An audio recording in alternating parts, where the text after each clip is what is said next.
Let's get it. This is Life's Essential Ingredients with Jeff and a Mike, where we hope to inform, inspire, and transform lives, one essential ingredient at a time. Welcome to the show.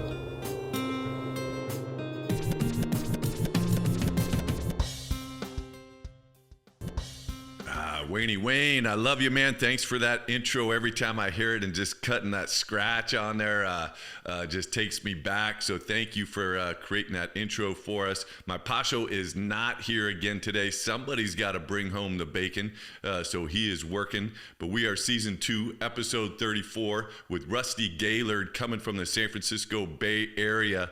And I love that because listeners, you know we got you all over the world in 35 countries, and Rusty is just about maybe an hour, depending on the crazy traffic out here from me. So it is awesome to have somebody so close. So a little bit about where you can find our guest. First of all, he's all over the place, but the best place to find him is svdreambuilders.com, and that is a V as in Victor or as in Silicon Valley Dream Builders. So svdreambuilders.com. He's got a great website, cool blog, and all kind of good information to help you develop your best self. So a little bit about our guest, former worldwide director of finance at Apple. Rusty Gaillard followed a traditional corporate path to success, from GE under Jack Welch, an MBA at Stanford, to 13 years at Apple.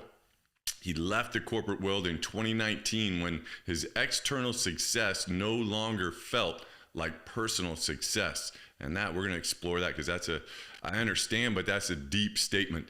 Rusty now works as an executive coach for tech leaders who want more success without sacrifice. Again, and just researching you, Rusty, that's another interesting statement that I want to explore with you and totally understand what you mean with it.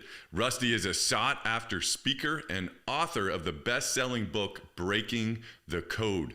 He lives in Silicon Valley with his wife and 15-year-old son, enjoys playing in his rock band, and loves to get outside in nature. Life's Essential Ingredients appreciates the work you do in helping people develop their best selves and the courage you display to embark on a deep and meaningful journey. Rusty, welcome to the show. Jeff, thank you so much for having me. It's a pleasure to be here. Yeah, it's going to be great. And so you're not aware since you've never been a guest, but we always start with a thought of the day. And I'm a big quote guy, and I coach. Mike also coaches, and we're Bay Area guys from University of San Francisco, and we played college basketball there. You can't tell, but I'm 6'8", Mike's 6'7".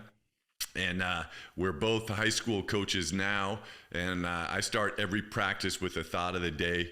My last job was a nursing professor. Started every class with the thought of the day. So I was like, I'm just going to do what I do with this podcast. And so I just love it. And here it is. It's a quote from Pema Chodron and The Places That Scare You. Amazing book, listeners, if you have not read that one.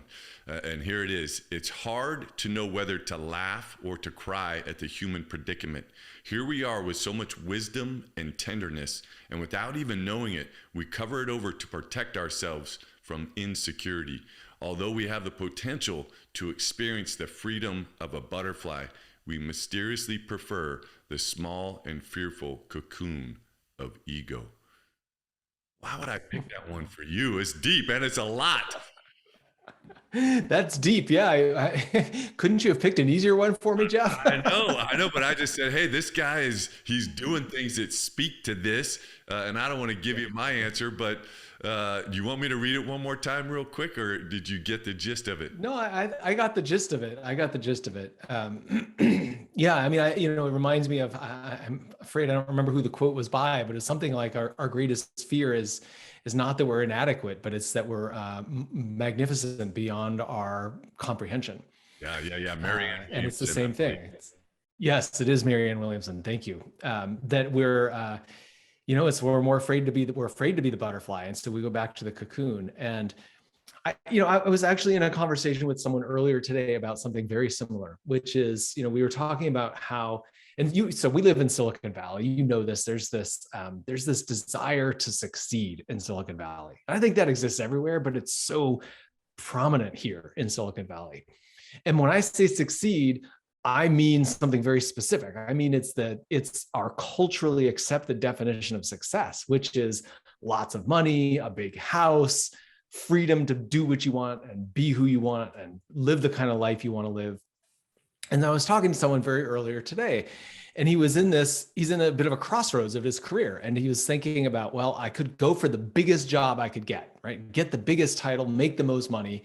And, because I'm young and this is the time to do it, to accumulate. I was like, great. So you could do that. And then you're going to be just like all these other people I talk to who say, well, I'm working really hard so that once I make it, then I can do what I really want to do.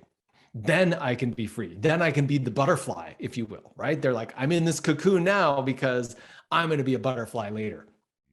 But this guy I was talking to said, well, gosh, the other path I could take is just to figure out what is it that I really want to do, because he hasn't been working for the last 6 weeks or so. And he's like, I've had some amazing, great experiences in those 6 weeks and things that I wouldn't be able to do if I were in this really intense, high pressure job. Even as simple as having an extended lunch with a friend where they have a really meaningful connection and a good conversation. And he said, if I had a high pressure job, I can't do that. I got to run back to work. And so it just opens up this question of, well, gosh, could you be a butterfly now? Could you structure your life in a way that you can have those kinds of conversations, have the extended lunch, live the kind of life you want now rather than delay? And so I look, it's a beautiful quote, this idea of, can you choose to be the butterfly now? And it feels scary. It feels a lot easier to be the cocoon now and just say, well, I'll be a butterfly later once I've got everything else worked out.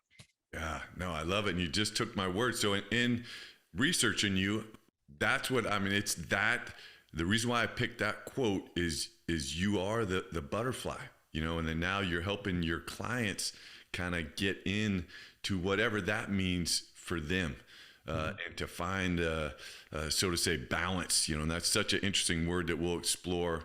I have guests on here that talk about there's no life balance and all this stuff. And as a nurse of 29 years, our body is all about balance, and keeping things within certain ranges so our body can perform.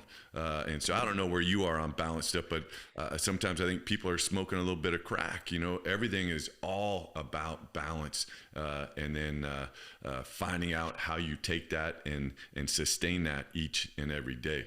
But let's get into you. Hey, so I know you grew up in Minnesota. Yeah. And you can share any part of your life, but I always like the listeners to kind of get a taste of, how life was for you growing up.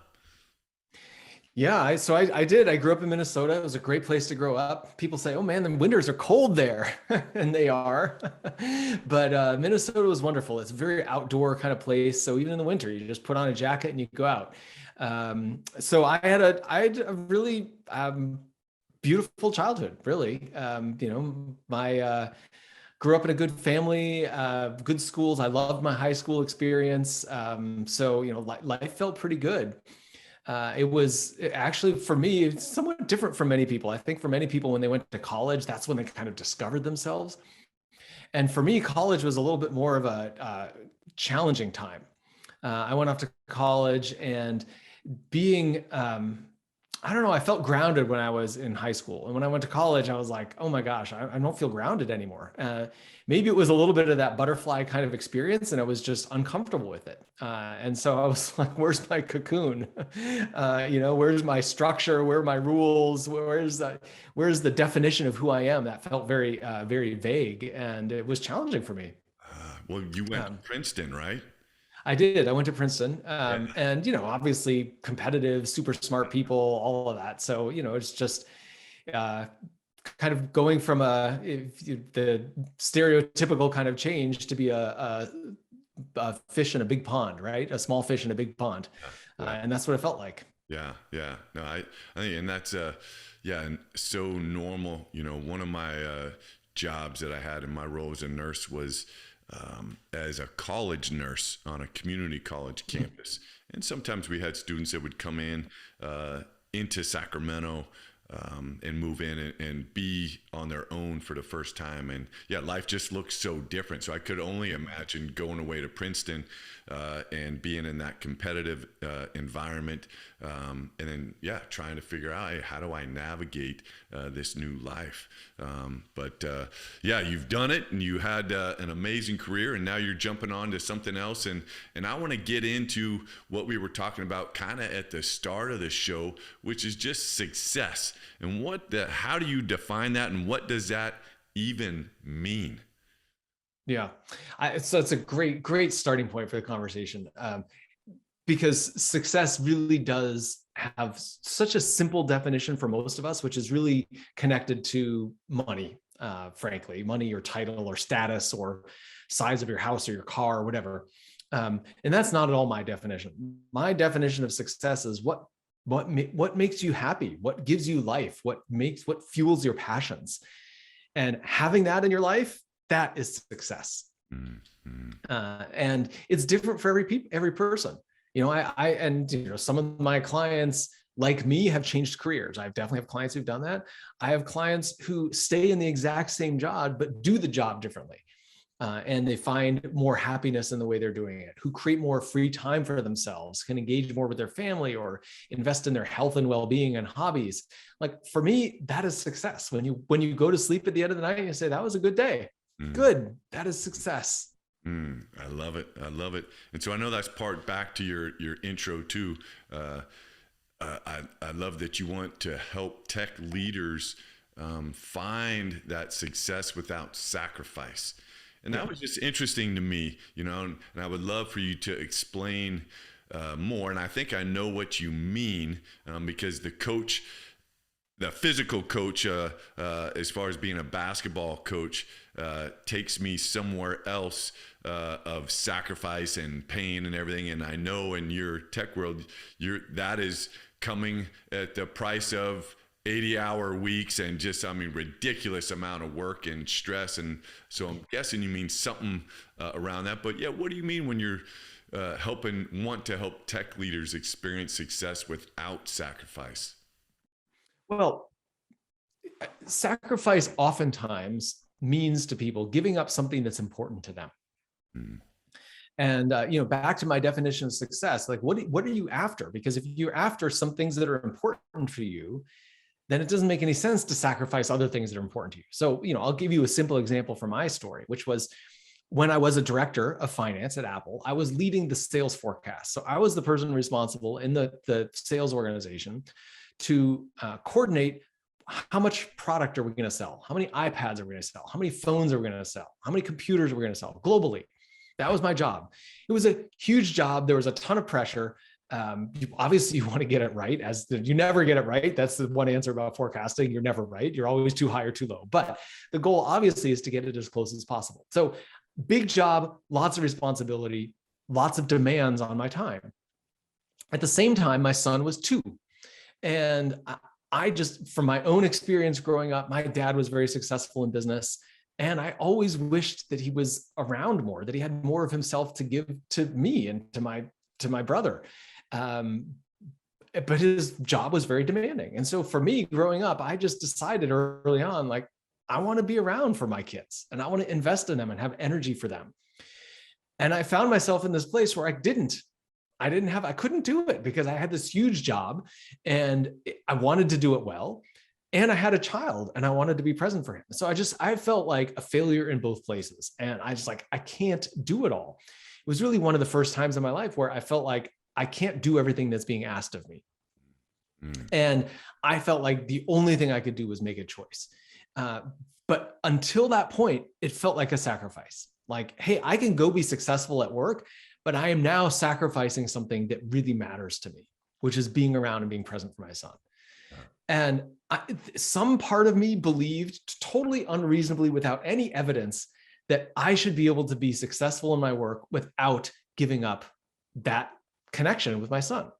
I had to believe that was possible, but I didn't know how to do it. I didn't see role models around me. I didn't have any evidence that it was possible. I just believed in some part of me that I could do it.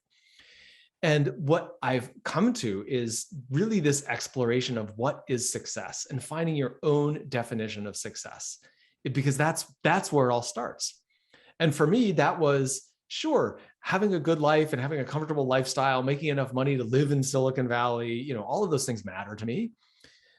But how much do I want to emphasize that, as opposed to emphasizing being present with my son and having time to do the things that are important to me? In the grand scheme of life, those are the things that matter.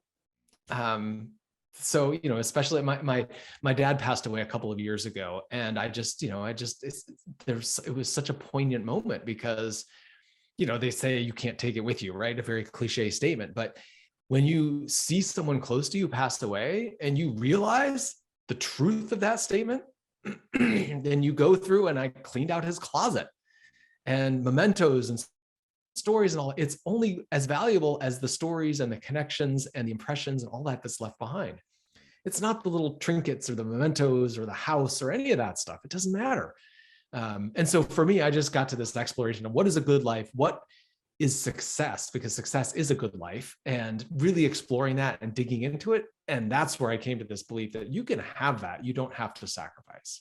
I love it. I love it. And so much. And listeners, just to make sure you're really following what Rusty is talking about. So here's this director of finance, crazy that you're in charge of ordering every last product that you guys put out. And you say, nope, I want more. And again, you can find them at svdreambuilders.com. But if you're looking to find a mentor, a guide, a coach who can help you find this balance and belief, and I'm really confident, and I'm not trying to downplay. I know we lost millions of lives from COVID, but I'm confident that people now see life in such a different way, and they want more. They want what you're trying to offer and what you're actually doing, of perhaps whether that's the right choice for you to make.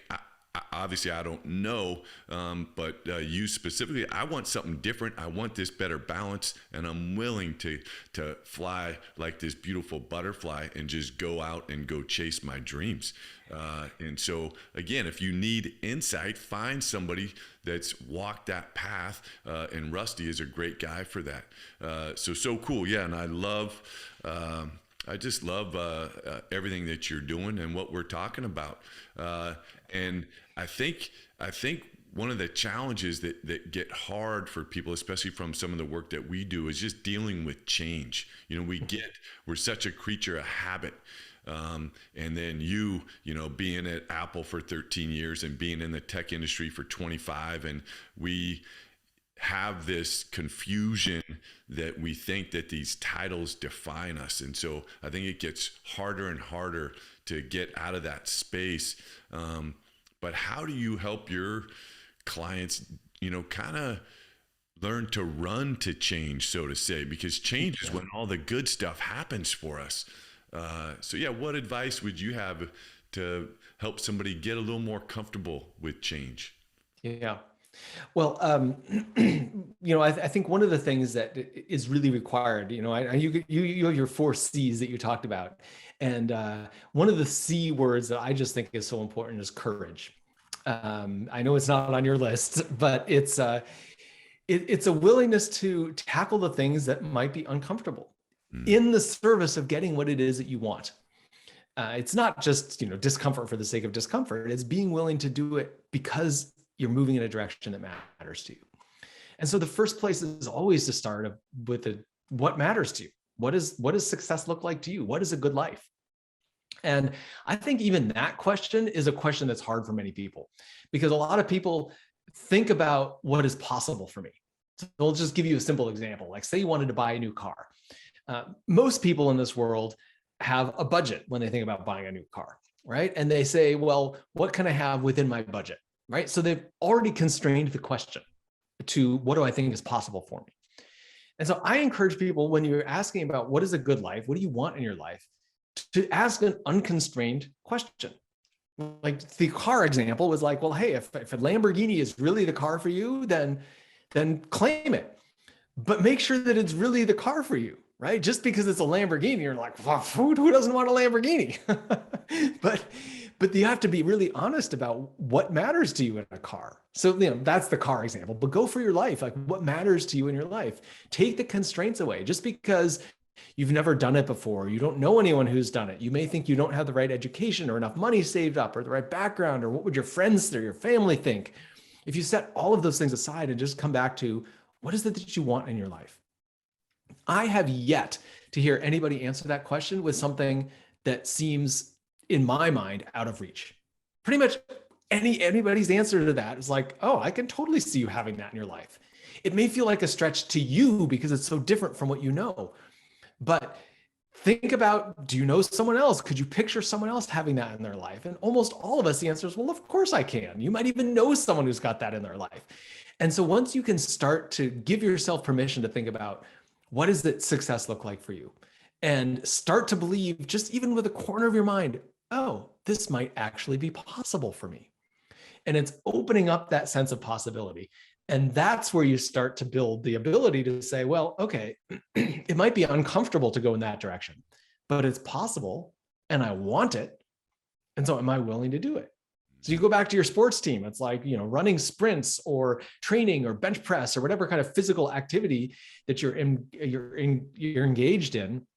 You have to stretch. You got to work at it. It gets a little uncomfortable. You're going to sweat, and that's all part of reaching your goal. So you just apply that same mentality to what it is in your life. Well, I may have to call somebody. I may have to have a conversation that feels uncomfortable. I may have to walk away from something that I've been a part of for a long time. Well, okay. Are you willing to do that in order to accomplish what it is that you really want? And you just have to keep coming back to that question.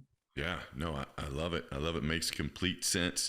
Not a different segue, but we keep throwing around the word success and help people figure out what that is. And obviously your values are gonna hopefully line up with some version of that. How do you help your clients if someone were to come to you is just like, man, I just don't know exactly what I stand for anymore. I've just been in this rat race or whatever you want to call it and just working. And I've kind of lost sight of what is driving me, what values are in my life. How would you help somebody figure that out? Yeah. What's a great question, first of all, Jeff. One of the simple things that I like to do with people is you take advantage of hindsight, right? When everybody says hindsight is 20/20, right? You can understand things with the benefit of seeing it in the rearview mirror. So I just like to take people on a simple thought experiment to imagine that you're 85 years old and looking back at your life. What will have made a good life? What are the positive experiences? What are the experiences that you value? Is it money? Is it people? Is it freedom of time? Is it freedom of expression? Is it the impact that you're having? Like, what are the things that really matter to you and that make a good quality of life? Because, I described earlier my dad passing away, and just how that really brought home to me this fact that we will all at some point reach that point in our lives, right? Those last moments of our life.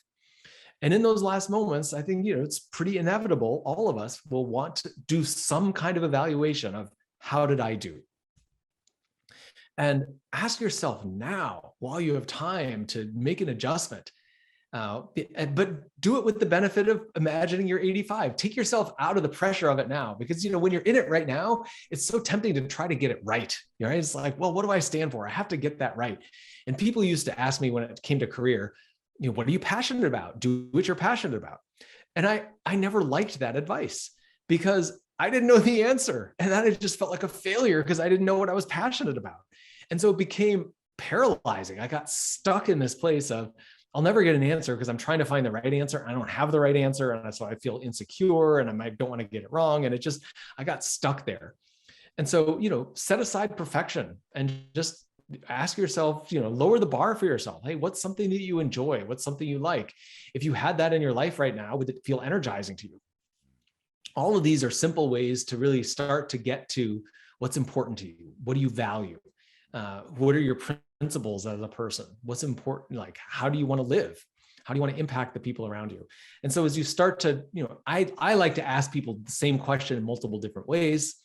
Ask them about it today, ask them about it when they're 85, looking back on this with the benefit of hindsight. Taking a bunch of different perspectives and shifting those perspectives to help hone in on what are the themes that resonate with them about what's important to them and how do they define success. I love it. I love it. And I don't know if this goes in line with it. It sounds like it does. And unfortunately, I didn't get to read your book. I will plan on doing that. But the zone of possibility, I know you talk about these 3 zones, and I'm guessing, it goes in when you're helping people come up with the values in this past conversation we just had. Get into those 3 zones a little bit, and maybe it will allow the listeners an additional way to look at this from another perspective as well. Yeah. So the zone of possibility is really about entering into the zone of possibility to define what success looks for you. And there's 3 elements to the zone of possibility. Number 1 is quiet. And you need to have some quiet because we live in a busy world, right? With email and text messages and social media and everything. It's like there's so much coming at you. You need to turn out the things coming at you so you can listen to what's coming from you. You can tune into yourself. So you need to find some quiet. Whether that's meditation or going for a walk, or it could even be doing the dishes, listening to music. There's no one way to find it, but to get yourself some space and quiet. So that's the first element. The second element is to listen to your heart. Because many of us we're all smart people here, and we try to think our way to an answer, and you can't think your way to an answer any more than you can think your way or analyze your way to what you're going to order in a restaurant. When you go to a restaurant, you say, what do I want? What am I hungry for? You want to listen to that same intuitive part of you. Listen to your heart to guide you towards what is it that you want? What does success look like? Because you'll feel energized, you'll feel excited when you find it. So quiet, heart. And then the last one is courage. Because if you're like me, you might hear something that scares you. Right? When I first had this idea of leaving the corporate world to go off and become a coach, I was scared. All the corporate world is all I had ever known. So the idea of striking out on my own was very unsettling to me. So it requires some courage even to listen to the idea, even to entertain it. So you have to give yourself permission to say, I'm going to listen to even the crazy ideas that come up. I don't have to say yes right away, but I'm at least going to consider it. So quiet, heart, and courage. Those are the 3 key elements to the zone of possibility. I love it. I love it. And I want to get back to that word courage. And you said it's not one of the 4 C's. And I'm a weird guy with my definition. So the 4 C is creativity. And I actually define creativity probably similar to how you define courage, but overcoming fear to be willing to share your gift. And each and every person does have a gift. And it's just if we can get out of our own way and overcome these self-doubt, overcome the voice that's in our head that sometimes tells us we're not good enough, we're not smart enough, we're not fast enough, whatever that is, and realize that we have this gift.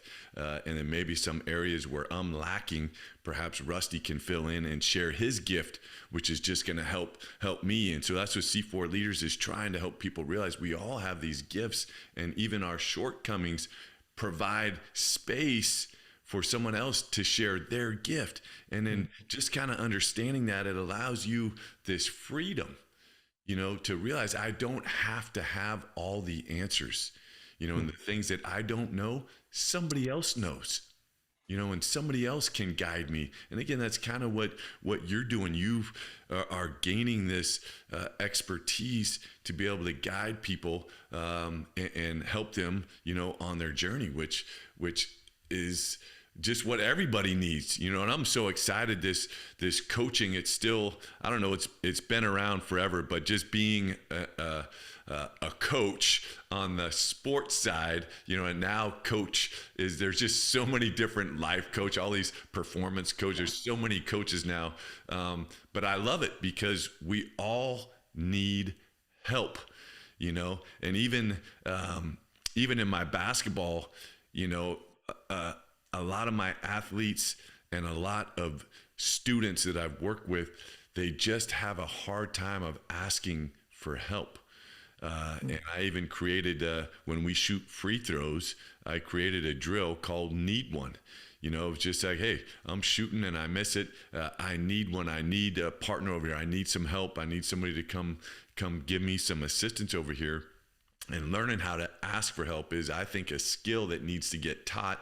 And I don't know, do you, you might not even agree, but is that something that you work with? One, do you agree with it? And two, is it something that you work with your clients on, of not being afraid to ask for help? I totally agree with it. And it's interesting. It's not actually something I directly work on with my clients. And I think in part because if they're my clients, they're at least willing enough to ask for help that we're having a conversation. So they're at least open to it.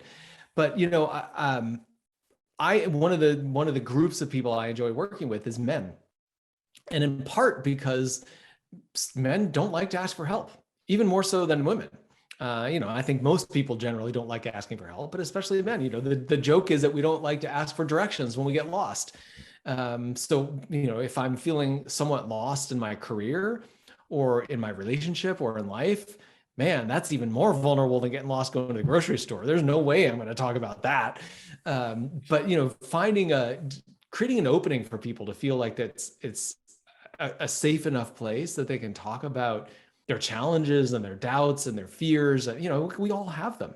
And when I go back to my beginning story of how I became a coach, it was because I went through a divorce, and as I entered into that, I did not have people in my life that I could talk to about it, right? I grew up in the kind of family where we didn't talk about our challenges and our feelings and that kind of thing. It was just like pick up and go, get it done kind of family, which served me well in a lot of ways. But when I was going through a very challenging time in this divorce, I needed to be able to talk about it. And I didn't have the skills or the relationships to do so.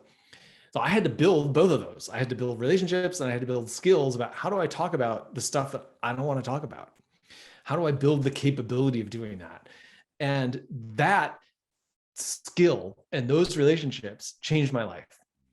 So when I went through this process of what do I want to do, like the first iteration of that, the first idea I had was to have those kind of conversations with people. That was it. That was the kernel that then became ultimately becoming a coach. But it's creating an environment, creating a relationship, creating a safe place for other people to be able to talk about what you normally wouldn't talk about.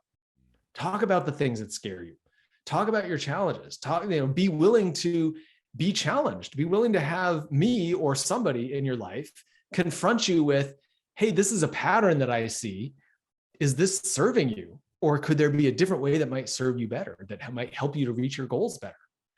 You need people in your life to help to have those conversations with. We all do, because none of us can do it on our own. Yeah. See, and that's where it's just, I agree 1,000,000%. And it's just weird. This might even sound bad, but it's weird for me. I guess being a nurse, and half my career was working in the trauma ICU at a level 1 trauma center. So take care of the people that are the sick. They don't get any sicker, and being surrounded by death.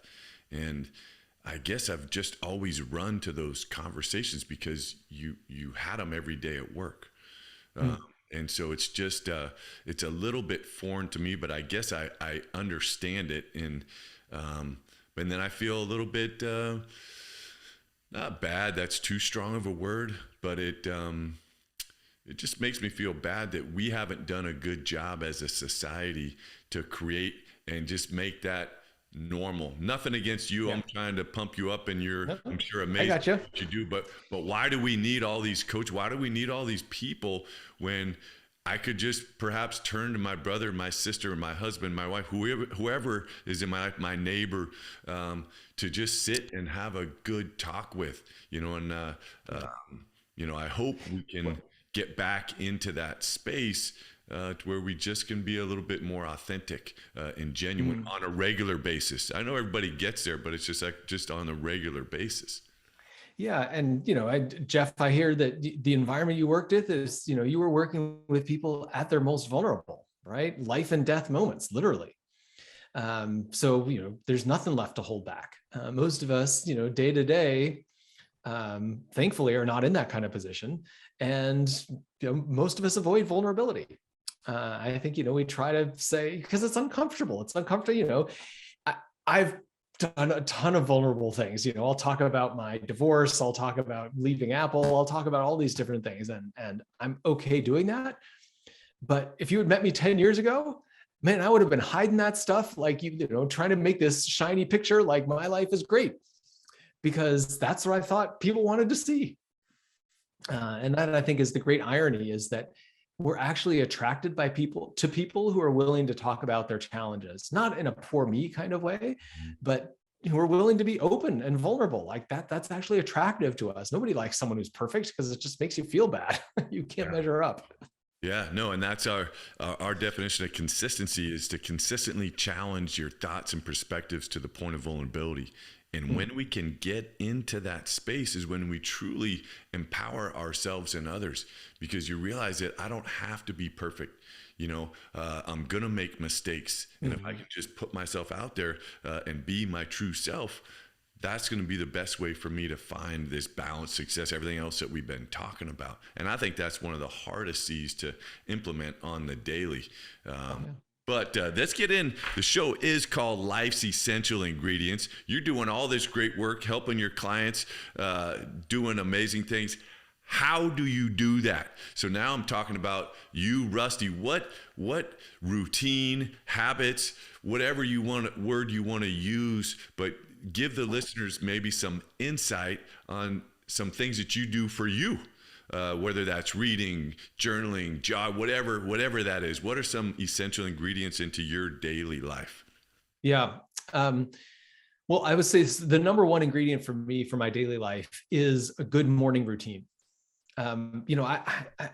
I've been one of these people, for whatever reason, that for most of my life, I did not wake up in the best place. Like, some people bounce out of bed and they're ready to go and tackle the day. I just, for most of my life, I've not been that person. I've been the kind of person who's like, no, I just as soon roll over and stay in bed. Not that I'm sleepy. It's just, the idea of facing the day is challenging. So for me, having a morning routine that helps to get myself centered and re-energized and positive outlook for the day is so important. So it's, for me, that's as simple as stretching, journaling, meditation. And I don't do all of those things every day, but they're in regular rotation, all of them. The other practice that, scientifically proven, and I'll be honest, I'm imperfect at practicing this, is gratitude. When you pay attention to what it is that you have in your life that's good, rather than looking at all the things that are wrong in your life, that has been studied over and over and over again. There's no debating it. There's no contrary opinion. There's none of that stuff. It's proven to work, is a gratitude practice. And so I'm imperfect at that, but I certainly make an effort every night as I climb into bed to think about all the things that I'm grateful for. I love it. I love it. And I'm grateful for you, one, for coming on the show, and two, for writing your book. I know we've been dancing around it, and since I haven't read it, but I guess we covered quite a bit of it. But yeah, tell the listeners a little bit about your book, and, give it a little pub out there. Yeah. So it's called Breaking the Code. Stop looking for answers and start enjoying life. And breaking the code is a reference to Silicon Valley, where I live, because so many of everything that we use is programmed, right? Our phone is programmed, our computer is programmed, all of that. And the idea is that we are programmed as well. We're programmed by the way we were brought up. We're programmed by the culture that we live in to hold certain beliefs. The beliefs about what's possible, what can I do, how much money can I make, how much freedom can I be, how happy can I be, what kind of relationship can I have? We have beliefs about those kinds of things. And the simple idea behind breaking the code is you can break that programming. You can break the code, but it requires you to be willing to imagine something beyond what you've experienced so far. But if you're willing to do that, if you're willing to have the courage to do it, if you're willing to have the guts to explore something new and different, even just to imagine it, that's the first step towards breaking the code. But once you've broken the code, it's achievable. And that's the part that I keep coming back to, which it excites me. And it's one of the reasons I do the work that I do, is if you take the time to define success for yourself, you can achieve it. You absolutely can. And it's sure, it might be uncomfortable. It might be, maybe you have to try some new things. You have to walk away from things you've done in the past. But if you're willing to do those things, you can absolutely achieve it. And so that's the idea behind breaking the code. And I actually lay out a process for how to do that, a 4-step process, which is, following the acronym CODE, CODE. I love it. Yeah, and I did read one of the reviews on Amazon, and that person really appreciated the applicability of your book and how it made an impact on his life with the steps. So congrats on that. Speaking of books, are you reading any good books that you could recommend to any of the listeners now? There's so many good books out there. I don't know if you have time to read or not. Absolutely. I do read regularly. One of the books that I read recently that I keep coming back to is a book called The Comfort Crisis. And I'm not remembering the author's name at the moment, but it's called The Comfort Crisis. And the premise is that, we live as human beings, as biological beings, we're wired to seek comfort, which makes sense, right? We want to be comfortable. The challenge is that we live in a world now where comfort is easy to find. Right? We can eat whatever we want, whenever we want. We've got comfortable places to live. The temperature is always controlled. It's too hot, we turn the AC on. It's too cold, we turn on the heat. Just in so many ways, we can get around easily. We don't have to walk. We don't have to exert ourselves overly to get around. So in all these ways, our lives is really easy. And it's created a crisis, according to this author, and I just love this premise. It's, hey, it may serve you to introduce a little bit of friction in your life. And so I really enjoy that premise because I do believe that it's those days when I do something that's uncomfortable, when I stretch myself a little bit, whether that's to go on a long walk or it's to reach out to somebody that I've been thinking about reaching out to, but I've been intimidated by them or whatever. But it's like when I'm willing to take that step that stretches me, at the end of the day, I feel good. Yeah. Right? When I'm willing to be uncomfortable, I feel better at the end of the day. And so I think, that for me is what's encapsulated in this book, The Comfort Crisis. I love it. I love it. Great recommendation. Hey, we're wrapping this up. We always end the show the same way. And you spoke to it a little bit, but I'm still gonna end it this way. It's a quote from John Alston. And it's a great quote that I use very often. The only thing you take with you when you're gone is what you leave behind. I'm not trying to sound too morbid to you, but let's give you another 60 years of living. You've had an amazing career. You've helped people all over the world develop deep meaning and read your book and got so much out of it. You are on your deathbed. You're surrounded by your family and close friends. And what is it you want them to have in their heart as you take your last breath? What a great question. For me, I want the people around me, my friends and family, to know that the sky is the limit. I'm going to go back to the quote that you opened up with, with the butterfly and the cocoon, and don't limit yourself. To know that, and to believe, perhaps beyond reason, but to hold this belief that you can accomplish what it is that you want. You can have the relationships and the freedom that are important. That's important to you.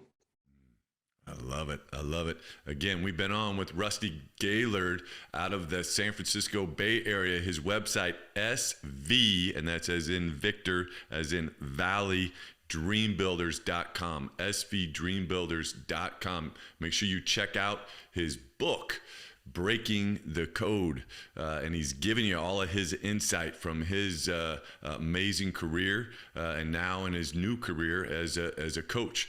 Rusty, we can't thank you enough for coming on. Any last message that you want to share to the listeners? This has been a real pleasure, Jeff. And I want to offer you a quote to end with something, because since you like quotes, and this is one of my favorites recently. It's from Bob Dylan. And he says, "What's money? A man is a success if he gets up in the morning and goes to bed at night, and in between does what he wants to do." man, I love it. Listeners, that just happened right there. My Pasho usually does this, but boom, baby, we out.